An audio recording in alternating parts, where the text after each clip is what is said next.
IAS अधिकारी पूजा खेडकर यांच्या अडचणीमध्ये आता वाढ होताना दिसते। पूजा गायकवाडांची केंद्र सरकारकडून आता चौकशी सुरू झाली आहे।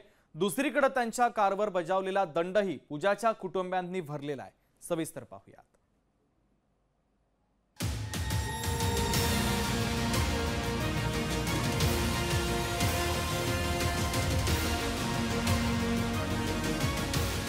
वादग्रस्त IAS अधिकारी पूजा खेडकर या चौकशीच्या फेऱ्यात सापडल्यात।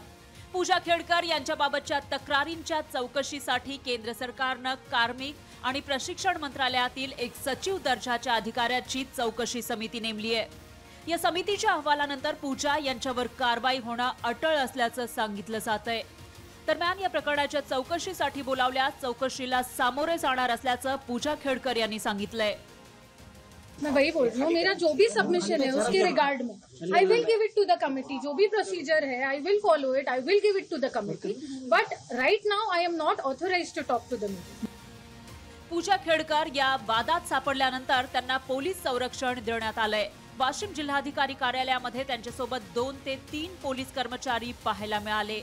दुसरीकडे पूजा यांनी जी ऑडी कार वापरली होती त्या कारवर वाहतूक नियम मोडल्याने पोलिसांनी नोटीस बजावली होती। पोलिसांचा ती कार ताब्यात घेण्याचा प्रयत्न मनोरमा खेडकर यांनी हाणून पाडला होता। आज ती कार त्यांच्या बंगल्यातून गायब झाली आहे। पूजा IAS होण्याआधी ज्या कंपनीत संचालक होत्या त्या कंपनीच्या नावे कार असल्याचा दावा RTI कार्यकर्ते विजय कुंभार यांनी केलाय। ही गाडी थर्मो व्हेराटिक कंपनीची आहे। त्या कंपनीचा शोध घेतला असता या कंपनीचे एक माजी डायरेक्टर आणि पूजाची आई मनोरमा यांची या एका कंपनीमध्ये डायरेक्टर आहे हे त्याच्यातून सिद्ध झालं आणि याच कंपनीची पूजा सुद्धा डायरेक्टर होती। याचाच अर्थ या गाडीशी यांचा थेट संबंध आहे।